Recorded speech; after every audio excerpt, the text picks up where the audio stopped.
ये कहानी है सम्राट अशोक और एक वैश्या बिंदुमती की कि कैसे एक वैश्या ने गंगा नदी को उल्टी दिशा में बहा दिया था। वर्षा के दिन थे। पाटलिपुत्र में पटना में एक संध्या सम्राट अशोक गंगा नदी के किनारे टहल रहे थे। उनके साथ उनके दरबारी, मंत्रीगण और सैकड़ों लोग भी थे। अधिक वर्षा के कारण गंगा नदी अपने पूरे उफान पर थी। भयंकर बाढ़ आई हुई थी। सीमाएं तोड़कर गंगा बहती जा रही थी। गांव के गांव उसमें समाते जा रहे थे।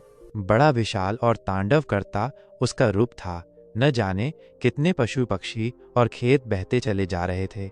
सम्राट अशोक और सभी मंत्रीगण ऐसा भयंकर नज़ारा देख हैरान थे। सम्राट ने कहा कि क्या ऐसा संभव है कि गंगा नदी का बहाव उल्टी दिशा में बह सके? ये सुनकर सभी मौन हो गए। सभी कहने लगे, असंभव, ऐसा नहीं हो सकता कि कोई इस विशाल नदी का बहाव उल्टी दिशा में बहा दे। उसी भीड़ में से कुछ ही दूरी पर एक बूढ़ी बिंदुमती नामक वैश्या खड़ी थी। वे नगर की सबसे बड़ी वैश्या थी। उन दिनों वैश्याएं भी बड़ी सम्मानित हुआ करती थी। सभी उसे नगर वधू कहा करते थे। वो भीड़ में से निकलकर सम्राट अशोक के सामने आई और जोरों से हंसने लगी। उसने कहा कि सम्राट, अगर आप आज्ञा दे तो मैं इसे उल्टी दिशा में बहा सकती हूँ। ये सुन सम्राट अशोक चौंक गए। उन्होंने कहा कि तुम्हारे पास ऐसी कौन सी कला है और क्या तरीका है इसे उल्टी दिशा में बहाने का? वे बोली, मेरे पास मेरी निजता का सत्य, मेरे जीवन का सत्य और मेरा सामर्थ्य है। मैंने इनका अपने जीवन में कभी उपयोग नहीं किया।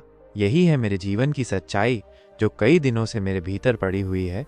अगर आप इजाज़त दे तो ये गंगा उल्टी बहेगी और मेरे कहने से बहेगी। मुझे इस पर पूरा यकीन है क्योंकि मैं अपने जीवन में सत्य से कभी नहीं डिगी।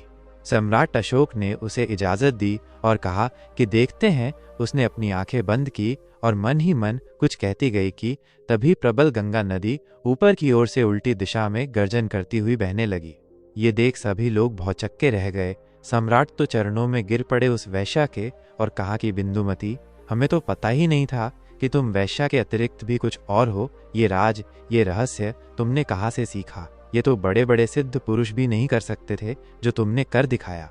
बिंदुमती ने कहा कि मुझे बड़े सिद्ध पुरुषों का तो नहीं मालूम, लेकिन मैं एक सिद्ध वैश्या हूँ और यही मेरे जीवन का सत्य है।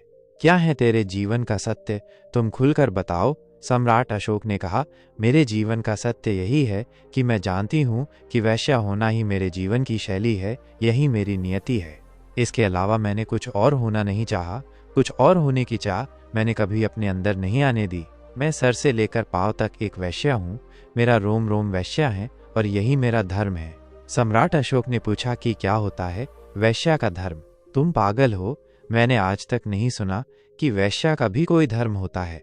हम तो तुम्हें अधार्मिक ही समझते थे।